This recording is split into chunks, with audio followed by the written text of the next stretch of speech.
I just don't even know why there aren't uprisings all over the country, and maybe there will be.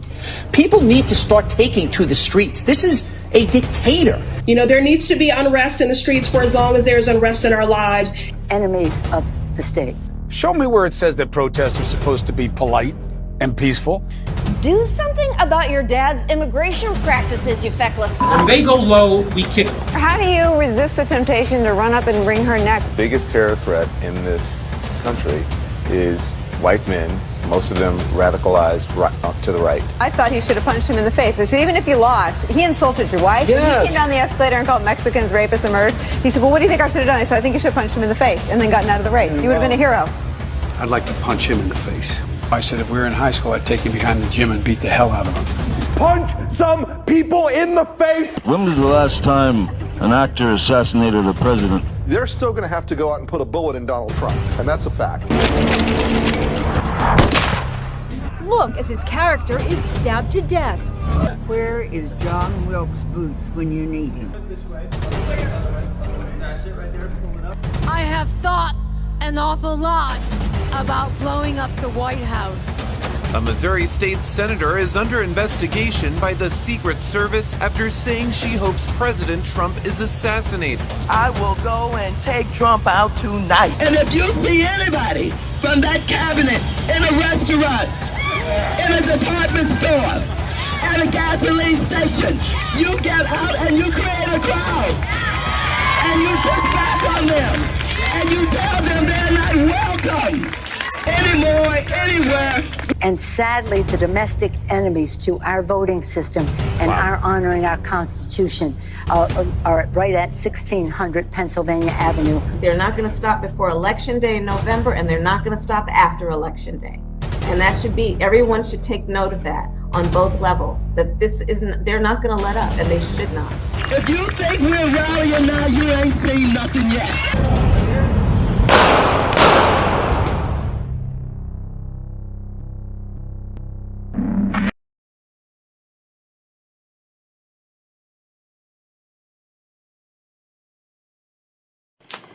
I just don't even know why there aren't uprisings all over the country, and maybe there will be.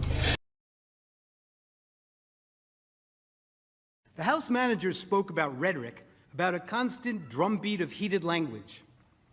Well, as I'm sure everyone watching expected, we need to show you some of their own words.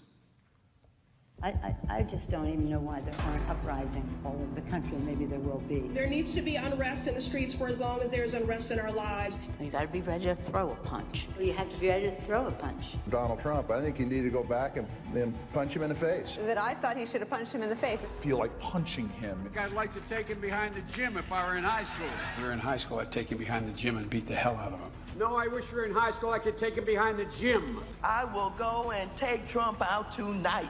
Take him out now. When was the last time an actor assassinated a president? They're still going to have to go out and put a bullet in Donald Trump. Show me where it says that protests are supposed to be polite and peaceful. And you push back on them.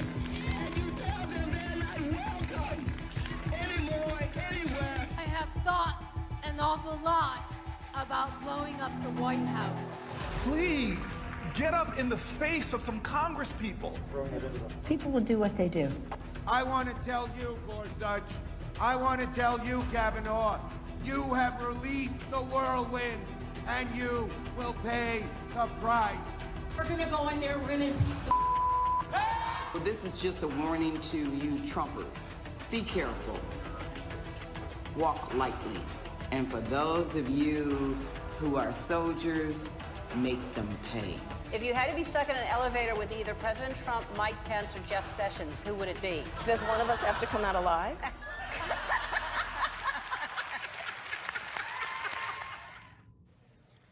And there's more. I promise to fight every single day. One, I'm a fighter and I'm relentless, but I'm a fighter and I'm relentless. A fighter and I'm relentless. I will fight like hell. But the way I see it now is that we pick ourselves up and we fight back. That's what I think it's all about. We stand up and we fight back. We do not back down. We do not compromise, not today, not tomorrow, not ever. You can either lie down, you can whimper, you can pull up in a ball, you can decide to move to Canada, or you can stand your ground and fight back. And that's what it's about. We do fight back, but we are going to fight back. We are not turning this country over to what Donald Trump has sold. We are just not. Look, people are upset, and they're right to be upset. Now, we can whimper, we can whine, or we can fight back. Me, I'm here to fight back. I'm here to fight back because we will not forget. We do not want to forget. We will use that vision to make sure that we fight harder, we fight tougher, and we fight more passionately than ever. We still have a fight on our hands. Fight hard for the changes Americans are demanding. We're going to make sure that this fight does not end tonight. This is a fight for our lives, the lives of our friends and family members and neighbors.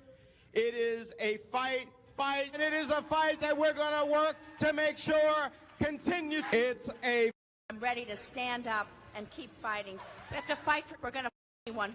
We're simply not going to take this line down. To do right now is fight as hard as we can. We have to rise up. I'm fighting. Well, our job right now is to. But we always must fight. We're fighting for our of COVID. I led the fight and can back up.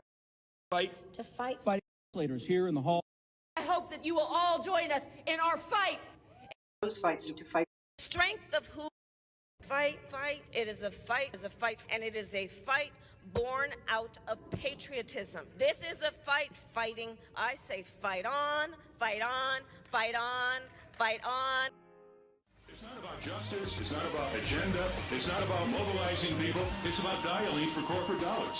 These two parties have sold the U.S. government and the American people to the highest bidders.